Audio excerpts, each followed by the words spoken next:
ladies and gentlemen, my name is Kevin Jackowitz, this is the Kaged review, and this is the review, spoiler review, for the first Purge. Now, I'll be honest, I didn't know if I should do a non-spoiler and a spoiler review for the first Purge. I think you could really do it all in one, but this is the way I've been doing it, just because it gives people who don't want spoilers the basic review, and for people who have already seen it, want the discussion, to get that too.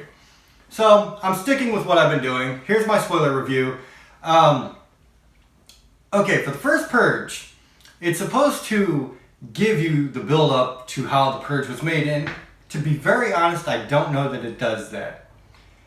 It gives you the very basics of it. It starts off with a lot of news clips, newscasts,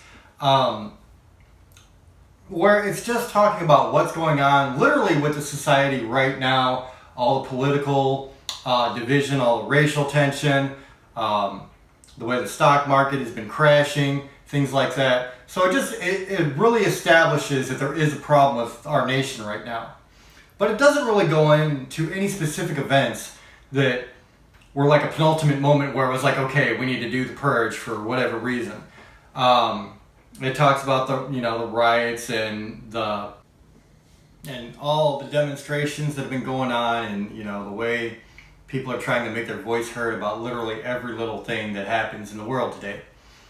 And it really does establish there's a division, but there's no specific thing that really is a catalyst here. And I think that's a big point to be made, because you want to know why they started the Purge in the first place. Give us a bone, throw us an actual reason. I mean, while they did establish something of a reason, it wasn't very specific, and I don't think that it was something that would be as big of a catalyst for what they decided to do. So here in the first Purge, they decided that this is going to be a trial thing.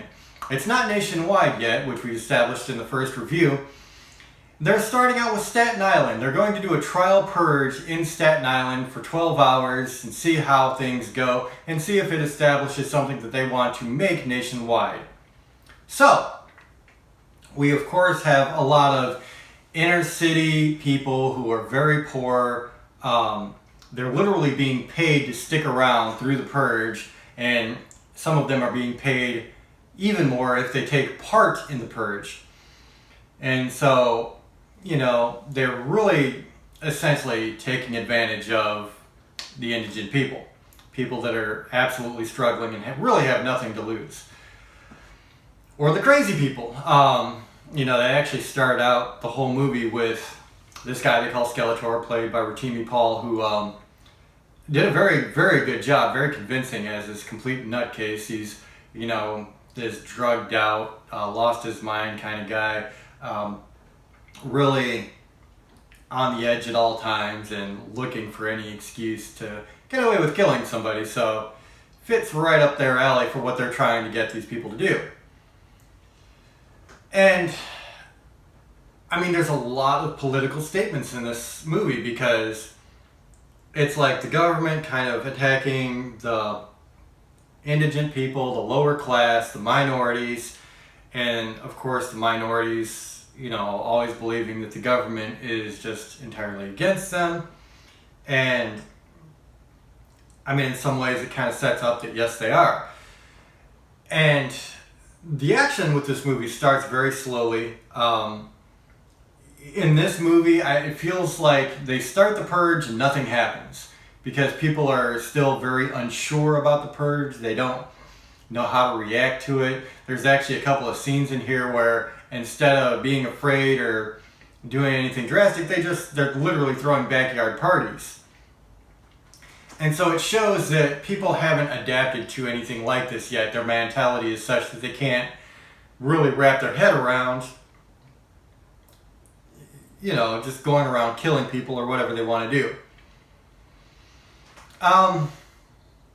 The big change comes in when you start seeing these guys are dressed up in Klan costumes, and they're, a bunch of white power sects. And it really establishes kind of the racial tension that, of course, has been prevalent.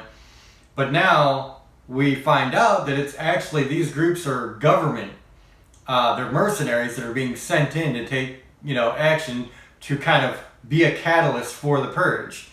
And so you've got them, you know, killing a bunch of people in churches. They're going to these inner city apartment buildings and they're just killing everybody.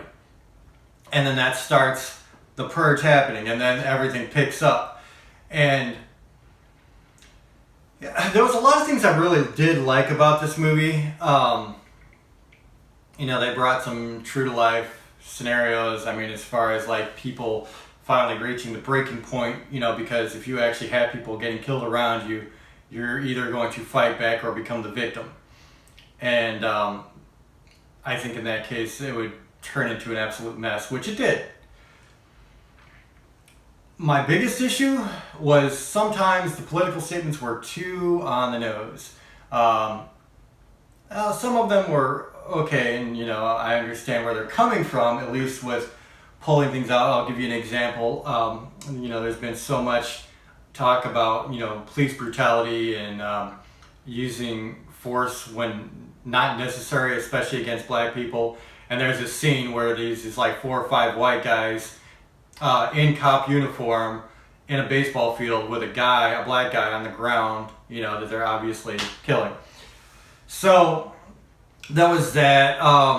There was a scene where this guy is in a like sewer, and this woman's standing on a drain, and he wraps a rope and pulls her leg down, and he starts literally grabbing her pussy.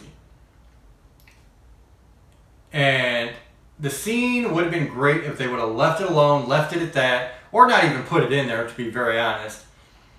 But they had to come back, and as she's running away, she says, "Pussy grabbing motherfucker," which is a direct shot to Trump. I mean, come on.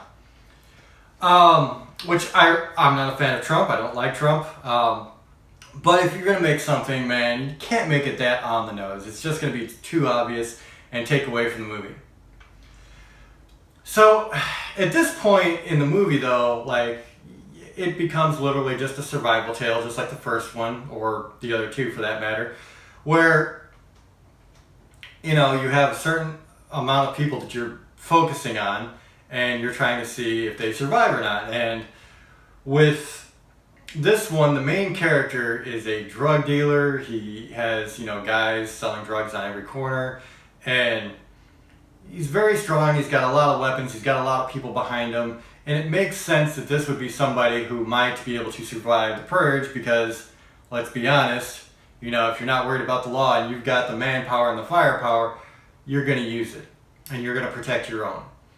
And so I thought it made sense, even though he's not the most likable character. His ex-girlfriend, Naya, and Naya's brother, Isaiah, they're, you know, kind of cornered in this too. So here comes Dimitri to run to the rescue. The only other really mentionable part about this is, I don't know how to pronounce the name. I don't know if it's Muga or whatever, but it's an actress that plays a character called Dolores, who is the comic relief. And she's very funny, had a lot of great one-liners. I absolutely loved her. Honestly, most of her lines dropped and everybody in the theater was laughing. So it was cool that they mixed that in. I mean, it really didn't break any ground, though. It was entertaining for what it was. It was exactly what you wanted it to be for a Purge movie. But you're not going to find anything new here. Not even as far as how they initially made the Purge. So, entertaining, pretty cool storyline. I liked a couple of the actors in here. Ilan Noel, who played Dimitri, was very, very good. I liked Lex Davis. She was good.